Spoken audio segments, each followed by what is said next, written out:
August 14th, 1957, 3:17 a.m. A black Lincoln Continental pulled up to the front door of a brownstone on 141st Street. Two men got out, walked to the building, rang the doorbell. Inside, Leonard Smooth Williams woke from a dead sleep. His heart was already pounding before he was fully conscious. He knew what the doorbell at 3 a.m. meant. He knew who was coming for him. He'd hoped for more time. 3 days ago, he'd taken a suitcase containing $2 million from Bumpy Johnson's counting house and bought a one-way ticket to Mexico City. He'd thought he was smart enough to disappear. He was wrong. This is the story of the friend who tried to run from Bumpy Johnson, the biggest theft in Harlem history, and the lesson that nobody who heard it ever forgot. To understand what Leonard Williams did, you need to understand who he was, and more importantly, who he was to Bumpy Johnson. Leonard had grown up 3 blocks from Bumpy in Harlem. They'd known each other since 1928, when Leonard was just a teenager running errands for the local numbers operation. Bumpy had seen something in him: potential, intelligence, a mind for figures that was rare in their line of work. Over the years, Bumpy had elevated Leonard, trained him, trusted him with increasingly important responsibilities. By 1950, Leonard was running the counting house, the nerve center, where all the numbers money flowed before it was distributed to the various operations. Every day, hundreds of thousands of dollars passed through his hands. He counted it, recorded it, packaged it for distribution. He knew where every penny went. He knew the entire financial structure of Bumpy's empire. He was trusted with everything. That trust had taken 15 years to build. It took him 3 minutes to destroy it. The plan had been forming in Leonard's mind for months, maybe longer. A simple calculation that kept him awake at night: $2 million versus a lifetime of working for someone else. A clean escape versus dying in Harlem. Rich, but always owned. Always subordinate. Always answering to Bumpy Johnson. Leonard was 52 years old. He'd spent his entire adult life in service to another man's vision. What did he have to show for it? A nice apartment, a good salary, respect in certain circles. But it wasn't his. None of it was his. Everything he had existed because Bumpy allowed it to exist. And that realization, that dependency, had started to eat at him. He'd watched the counting house operation until he knew every vulnerability. The 3-day gap between major collections and distributions. The skeleton crew on Tuesday nights. The window of time when $2 million would be sitting in the safe waiting to be moved. $2 million. Enough to disappear forever. Enough to start over somewhere far away. Somewhere Bumpy's reach couldn't find him. Or so he thought. On August 11th, he made his move. Tuesday night, 11 p.m. Leonard walked into the counting house like any other night. Same routine he'd followed for years. Same nod to the guards. Same click of his keys in the lock. He relieved the 2 guards on duty, told them Bumpy wanted them elsewhere for a special job. Something about a problem in Brooklyn that needed extra hands. They didn't question it. Why would they? Leonard was trusted. Leonard had been there longer than either of them. They left. Leonard stood alone in the counting house, surrounded by more money than most people would see in 100 lifetimes. He walked to the safe, turned the combination he knew by heart, opened the heavy door. The money was there, stacked neatly, bundled in rubber bands, $2 million in cash, waiting for distribution. His hands were shaking as he loaded it into a leather suitcase. He'd bought the suitcase 3 weeks earlier, paying cash at a shop in Brooklyn, where nobody knew his face. He'd been planning this for so long that when the moment finally came, it felt unreal. He closed the safe, locked the door behind him, walked out onto the Harlem street. Nobody stopped him. Nobody asked questions. He was Leonard Williams, Bumpy's most trusted financial man. He belonged here. By midnight, he was at Idlewild Airport with a ticket to Mexico City. By 2 a.m., he was in the air, watching New York disappear below him. The lights of the city growing smaller and smaller until they vanished entirely. For 8 hours, Leonard Williams thought he'd gotten away with it. He was wrong. Bumpy found out about the theft at 8 a.m. Wednesday morning. The day crew arrived at the counting house and found the safe empty, the guards confused, and Leonard Williams nowhere to be found. The call came to Bumpy's home during breakfast. He was eating eggs and reading the newspaper, same as every morning. Mamie was across the table, talking about something she'd heard at church. The phone rang. Bumpy answered, listened, said nothing for a long moment. When he hung up, his face was stone. "What is it?" Mamie asked. "Leonard stole from me. $2 million. He's gone. Gone where? That's what I'm going to find out." Mamie had been married to Bumpy for over 20 years. She knew better than to ask more questions. She just watched her husband stand up from the table, walk to his study, and close the door. Bumpy's network activated within the hour. He had contacts everywhere. Police officers on payroll who could access flight manifests. Airport workers who reported anything unusual. Associates across the country and beyond who kept their ears open for information. By noon, Bumpy knew exactly what had happened. Leonard had boarded a flight to Mexico City at 1:47 a.m. He'd paid cash for the ticket. He'd used a false name, but the description matched perfectly. Tall, thin, graying at the temples, carrying a leather suitcase he never let out of his sight. By evening, Bumpy knew which hotel Leonard was staying at. The Hotel Montejo in the Zona Rosa, room 412, paid for a week in advance. By midnight, two of Bumpy's most reliable men were on a flight south, Tommy Garrett and Vincent Mills. They'd been with Bumpy for over a decade. They specialized in retrievals, finding people who didn't want to be found, bringing them back to face consequences. They were very good at their job. Leonard Williams spent 48 hours in Mexico City believing he was free. He checked into the Hotel Montejo under a false name, paid cash, kept the suitcase with him at all times, even slept with it next to his bed. He started making plans for his new life. Maybe a small business somewhere on the coast. A restaurant or a bar. Something quiet, anonymous, where he could live out his remaining years in comfort. He'd learned Spanish in high school, remembered enough to get by. With $2 million, he could afford tutors, could become fluent, could reinvent himself as someone entirely new. The possibilities seemed endless. He was sitting by the hotel pool on Thursday afternoon, sipping a drink, watching beautiful women in swimsuits, thinking about how different his life was going to be. That's when two American men sat down at the table next to him. He recognized them immediately, Tommy Garrett and Vincent Mills, Bumpy's cleaners. His blood went cold. Tommy smiled at him, friendly, casual, like they'd run into each other by accident on a vacation. Smooth. "Fancy meeting you here. Beautiful weather, isn't it?" Leonard's hand moved toward the pistol under his jacket. He'd bought it in Mexico City, just in case this exact moment happened. "Don't," Vincent said quietly.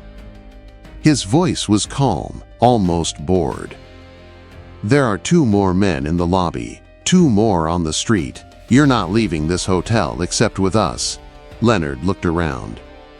Saw the faces he hadn't noticed before. Men who looked like tourists but weren't. Watching him. Waiting. "How did you find me so fast?" Tommy shrugged. "You know Bumpy. He's got friends everywhere. Did you really think you could steal $2 million and just disappear? That nobody would notice? That nobody would come looking?" "I hoped." "Yeah. Hope's a dangerous thing, Smooth. Gets people killed." They took him out through the service entrance. Professional. Quiet. No scenes. No witnesses. Put him in a car with tinted windows. Drove him to a private airfield outside the city. 8 hours later, Leonard Williams was back in New York, in a warehouse on the Brooklyn waterfront, tied to a chair, waiting for Bumpy Johnson. The warehouse was cold, dark except for a single light bulb hanging from the ceiling. Leonard could hear water lapping against the pilings outside, could smell salt and rust and something else. Fear, maybe, his own fear, seeping out through his pores. He'd been there for 3 hours when the door finally opened. Bumpy walked in alone, no guards, no backup, just himself and the man who'd stolen from him. He looked tired, older than Leonard remembered. The stress of the past few days had carved new lines into his face. He pulled up a chair, sat down across from Leonard. For a long moment, he just looked at him, studied him like he was seeing him for the first time. $2 million, Bumpy said finally. 15 years of trust. And you threw it all away for money. I'm sorry, Bump. I don't know what I was thinking. I saw the opportunity, and I took it. I wasn't thinking clearly. Yes, you were. That's the problem. You were thinking very clearly. You'd been thinking about this for months, planning it, working out every detail. Don't insult me by pretending it was some kind of impulse. Leonard said nothing. What could he say? Bumpy was right. You were thinking you could get away with it, that you were smarter than me. Smarter than everyone who's ever tried to steal from me before. That's what you were thinking. I made a mistake. You made a choice. There's a difference. Mistakes are accidents. You chose this. Every step of the way, you chose it. Bumpy leaned forward. Do you know what happens now? Leonard was shaking. Couldn't stop shaking. The cold and the fear had gotten into his bones. You kill me. That's what you expect. That's what you've been sitting here for hours preparing for. Death. You've probably made peace with it by now. Told yourself it'll be quick. That Bumpy's not cruel. That it'll be over soon and then you won't have to feel anything anymore. Am I wrong? Leonard shook his head. That was exactly what he'd been thinking. Here's the thing, Smooth. If I wanted you dead, you'd be dead already. My men could have killed you in Mexico City, made it look like a robbery gone wrong. Tourist gets mugged. Happens all the time. Nobody would have asked questions. Then why am I here? Because I want to understand. Bumpy stood up. Started pacing slowly around the chair. 15 years, Leonard. 15 years of working together. I brought you up from nothing. Gave you opportunities nobody else would have given you. Trusted you with my money, my business, my livelihood. And you stole from me. Not because you were desperate. You had money. Had a good life. Not because you had no choice. You had plenty of choices. You stole because you wanted more. Because greed got into your head and convinced you that what I gave you wasn't enough. That you deserved more than you'd earned. That taking it was somehow justified. I want to understand how that happens. How a man I trusted like a brother decides to betray everything we built together. Leonard looked up at him. You want the truth? I want the truth. I was tired, Bump. Tired of being second. Tired of watching you make all the decisions while I counted the money. I'm 52 years old. I've spent my whole life working for you. And I realized I was going to die that way, working for you, never having anything that was really mine. So you decided to take what was mine instead. I decided to take what I thought I deserved. Bumpy stopped pacing, stood directly in front of Leonard. What you deserved. And what did you think you deserved, Smooth? The money I made? The empire I built?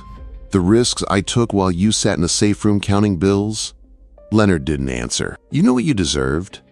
Bumpy's voice was quiet now. Cold. You deserved exactly what you had. A good job. A good salary. Respect. Security. More than most people ever get. But that wasn't enough for you. Because you're greedy. Because you saw all that money and you thought, why not me? Why shouldn't I have it? I'll tell you why not you. Because you didn't earn it. You didn't build it. You didn't fight for it. You just counted it and dreamed about what you'd do if it was yours. Where's the money? Still in Mexico City. Hotel safe. Room 412. I can give you the combination. All of it's there. I didn't spend any of it. Tommy, Bumpy called out. The cleaner stepped forward. Get the details. Send someone to retrieve the money. Tommy took Leonard aside, got the information, made a phone call. Within minutes, the retrieval was in motion. Bumpy waited in silence until Leonard was back in the chair. The money will be back by tomorrow, Bumpy said. All $2 million. You didn't spend any of it because you were waiting until you got settled. Wanted to be careful. Yes. Good. That's good. Makes this easier. Makes what easier? Bumpy sat down again, looked Leonard in the eye. I'm gonna let you live. Leonard's eyes went wide. That wasn't what he'd expected. Death, yes. Torture, maybe. But not this. Not mercy. Why? Because killing you would be too easy. For you and for me. You'd be dead, you wouldn't have to live with what you did. And I'd feel good for about 5 minutes. Then I'd just be a man who killed his friend. That's not what I want. What do you want? I want you to understand what you threw away. I want you to spend the rest of your life understanding it. Here's what's going to happen, Smooth. You're going to work for me, forever. No salary, no percentage, nothing but food and a place to sleep. Every dollar you would have made goes toward the debt you can never repay. That's slavery, Leonard whispered. No, slavery is when you have no choice. You have a choice. You can take my offer, or you can refuse it. If you refuse, you walk out of here tonight, free. Nobody touches you. And then I tell everyone what you did. Every organization in New York. Every criminal who might consider working with you. I let them know that Smooth Williams stole $2 million from Bumpy Johnson. That he's a thief and a traitor. And that anyone who helps him is my enemy. Leonard understood. He understood completely. If he walked away, he was dead anyway. Not by Bumpy's hand, but by the world's. No one would work with him. No one would trust him. He'd be a pariah in the only world he knew how to survive in. The choice wasn't between servitude and freedom. It was between servitude and a slow death. I'll stay. I'll work for you. I know you will. Bumpy turned to leave, then stopped. One more thing. You ever tried to run again? Ever steal from me again? Ever even think about betraying me? I won't give you another choice. I'll take your hands. Both of them. And I'll let you live with that for the rest of your life. Do you understand? I understand. Good. Bumpy walked out of the warehouse. Left Leonard tied to the chair, waiting for someone to release him, waiting for his new life to begin. Leonard Williams worked for Bumpy Johnson for the next 11 years. He did whatever was asked of him. Cleaned toilets, ran errands, stood guard at doors for hours in the rain and snow. The lowliest jobs, the work nobody else wanted. That's what Leonard got. He never complained, never resisted, never tried to run again. Every morning he woke up in a small room above one of Bumpy's businesses. Every night he went to sleep knowing that tomorrow would be exactly the same. An endless repetition of menial labor and silent shame. The people who knew what he'd done avoided him. The people who didn't know wondered why this older man was doing work usually reserved for teenagers. Nobody asked questions. This was Bumpy's organization. You didn't ask questions. Some people pitied him. This man who'd once been trusted with millions, now reduced to sweeping floors and carrying boxes. They whispered about him when they thought he couldn't hear. Others understood. Leonard had made a choice. He'd chosen greed over loyalty. He'd betrayed the one man who'd ever believed in him.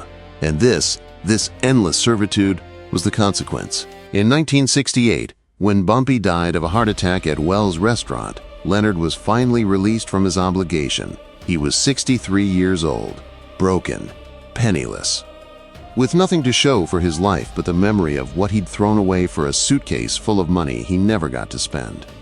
He left New York, moved to Newark, got a room in a boarding house that catered to men with nowhere else to go, lived on Social Security and whatever odd jobs he could find.